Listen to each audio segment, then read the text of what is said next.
हिंदू हृदय सम्राट बाला साहब ठाकरे थे। एक बात और याद रखिए, बाला साहब ठाकरे जहर उगलते थे और उद्धव ठाकरे सेकुलर बन गए। ये मोदी मैजिक है साहब, मोदी मैजिक है। मोदी ने हिंदू हृदय सम्राट के बेटे को सेकुलर बनवा दिया और कांग्रेस जब तक जिंदा रही, सत्ता में रही, तो बाल ठाकरे जहर उगलते रहे, मुसलमानों के दुश्मन रहे, हिंदू हृदय सम्राट रहे। यह अंतर समझना होगा। ये मैं अब भाजपा का प्रचार नहीं कर रहा हूं, कांग्रेस के बारे में बताना चाह रहा हूं। अभी कांग्रेस आएगी और मुसलमानों का कत्लेआम शुरू हो जाएगा, याद रख लो। जो मुसलमान दुआ कर रहा है या अल्लाह कांग्रेस को ला दे, वो नोट कर लो, दरवाजे पे लिख लो, कांग्रेस की सरकार आएगी, मुल्क में दंगे फसाद फिर शुरू हो जाएंगे। अब आखिरी दंगे का जिक्र करना बहुत जरूरी है, गुजरात दंगे का, जिसका सीधा सीधा आरोप पत्रकार बंधुओं आप लोग भी लगाते हो। 2002 में मोदी जी ने गुजरात में दंगा कराया। मैं भी मानता हूं मोदी जी ने दंगा कराया, आप भी मानते हैं दंगा कराया, देश भी मानता है दंगा कराया, लेकिन कांग्रेस नहीं मानती है। इसलिए कि 2002 में दंगा हुआ और दंगे की शुरुआत जो है वो साबरमती एक्सप्रेस के S6 बोगी में राम भक्तों, कथित तौर पर राम भक्तों की बोगी में आग लगाने से हुआ। 2002 फरवरी में यह घटना घटी। 15 से 20 हजार मुसलमान मारे गए, सैकड़ों गांव जला दिया गया, पलायन हो गए, बर्बाद हो गया, मुसलमान लुट पिट गया। 2004 में भारत के सभी मुसलमानों ने मन बनाया और सेकुलर फोर्स के साथ मिलकर 2004 में कांग्रेस की सरकार लाई। 2004 से 2014 10 साल तक कांग्रेस की सरकार रही, मनमोहन सिंह प्रधानमंत्री रहे। सवाल नंबर 1, गोधरा में साबरमती एक्सप्रेस में आग किसने लगाई? कांग्रेस ने 10 साल तक नहीं बताया। सवाल नंबर 2, अगर मोदी ने दंगा कराया, जो कि बाबू बजरंगी का बयान है, बाबू बजरंगी का वीडियो है, तो कांग्रेस ने मोदी को जेल क्यों नहीं भेजा? अमित शाह को जेल क्यों नहीं भेजा?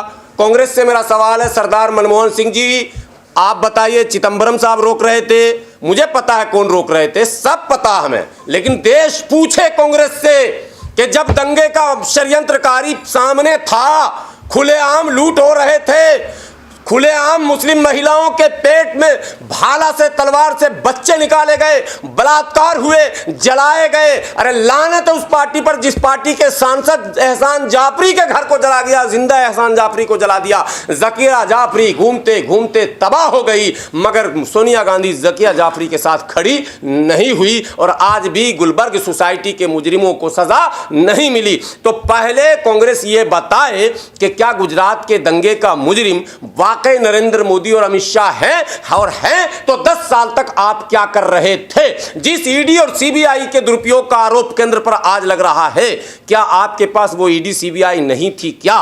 क्या वो एजेंसियां आपके पास नहीं थी क्या? राज्य में भले ही सरकार भाजपा की थी, केंद्र में आपकी थी, राज्य में तो आज भी ममता बनर्जी की है। हाल खराब है, मोदी मोदी चिल्ला रही है, राज्य की सरकार का कोई वैल्यू नहीं है। राज्य में लालू जी की सरकार है, रोज सीबीआई रेड कर रही है, रोज मुकदमे कर रही है। राज्य में केजरीवाल की सरकार है, रोज रेड हो रहा है। राज्य में जिसकी जिसकी सरकार है, सबको केंद्रीय एजेंसियां घेर रही हैं, तो तब आपने क्यों नहीं घेरा? यह सवाल है मेरा कांग्रेस से कि 10 साल तक मौनी बाबा को रखकर मौन क्यों रहे? मुसलमानों को इंसाफ क्यों नहीं दिलाया? जब तुम कल नहीं दिला सके, जब तुमने कल दंगा कराया, जब तुमने कल हमें काटा, जब तुमने कल हमें लूटा, तो आज तुमसे हम कैसे ये उम्मीद पालें कि इंडिया गठबंधन करके तुम्हारे नेतृत्व में हमको न्याय मिल जाएगा? नो, नेवर, कभी नहीं, कतई नहीं। जब तक दलित मुसलमान बहुजन की सरकार नहीं बनेगी, जिसमें मनुवादियों की कहीं भूमिका ना हो,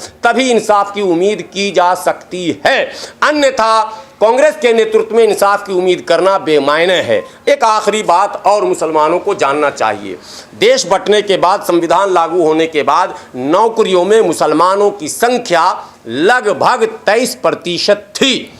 उर्दू सरकारी जुबान था, उर्दू से रोजगार का संबंध था, उर्दू पढ़ने वालों को नौकरी भी मिलती थी, उर्दू में तमाम जगहों के नाम भी लिखे जाते थे। कांग्रेस ने उर्दू को तबाह किया और मुसलमानों की नौकरी छीनी। मुसलमान कांग्रेस के राज में ही 23 से 3 पर आ गया था।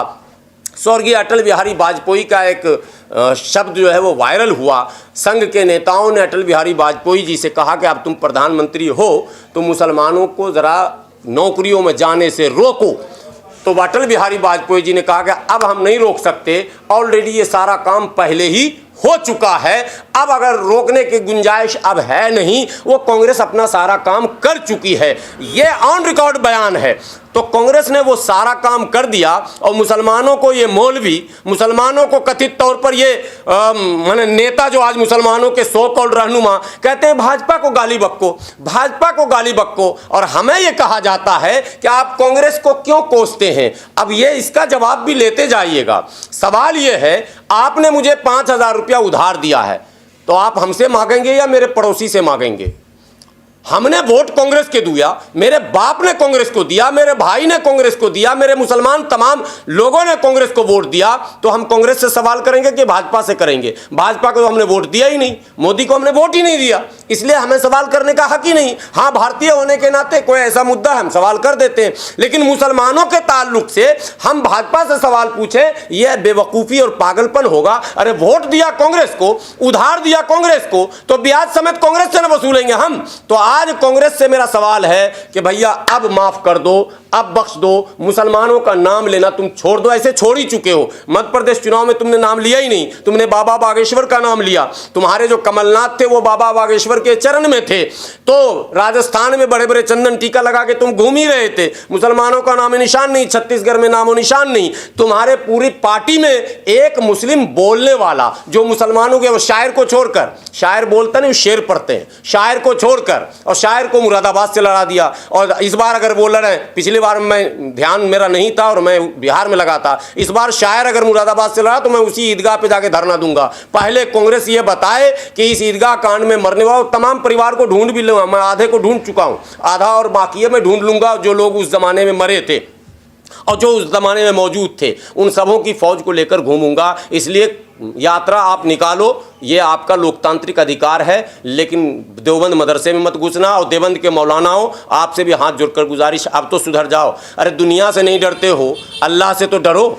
आप किस मुंह से मुसलमानों की हिमायत, कांग्रेस की हिमायत की बात मुसलमानों से करते हो?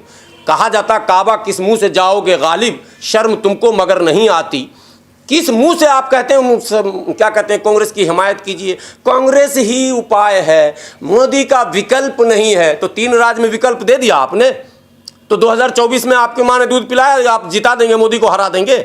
ये पागलपनी निकालना होगा दिमाग से, ये कीड़ा निकालना होगा कि हमारा दुश्मन भाजपा है और हम हराएंगे। नो, अगर देश का दुश्मन है तो देश हराएगा। अगर बेरोजगारी है तो पूरे देश के सामने है, महंगाई है पूरे देश के सामने है, कोई संकट है वो पूरे देश के सामने है। पूरा देश अगर हराएगा, हम भी उस देश के साथ खड़े हैं, लेकिन ठेका हम नहीं लेंगे। और हराकर, एक को हराकर जबरदस्ती दुश्मनी लेकर माइक से ऐलान कर कर कि भाजपा को हम हर हाल में हराएंगे, चाहे कुछ भी हो जाए, वोट नहीं देंगे, तो देंगे किसको? भाजपा के बाप को, भाजपा के नानी को, आरएसएस के नाना को, कांग्रेस को देंगे। यानी दुश्मनी एक से ले रहे हैं ताकतवर से, और दोस्ती जिससे कर रहे हैं वो उससे भी बड़ा मना आस्तीन का सांप है। इसलिए ये काम गलती से मुसलमान न करे। 2024 आएगा, जैसे 19 आया और चला गया, जैसे 14 आया और चला गया, 24 भी आएगा, चला जाएगा। कौन जीतेगा, कौन हारेगा, देश फैसला करेगा। हम तो अच्छे लोगों को वोट देंगे, ये बोलना शुरू करें। और कांग्रेस की भारत जोड़ो, कथित तौर पर यूपी जोड़ो यात्रा से मुसलमान अपने आप को दूर रखें, अन्यथा वो अपने समाज को खुद कुएं में, खड्डे में डालने का काम करेंगे।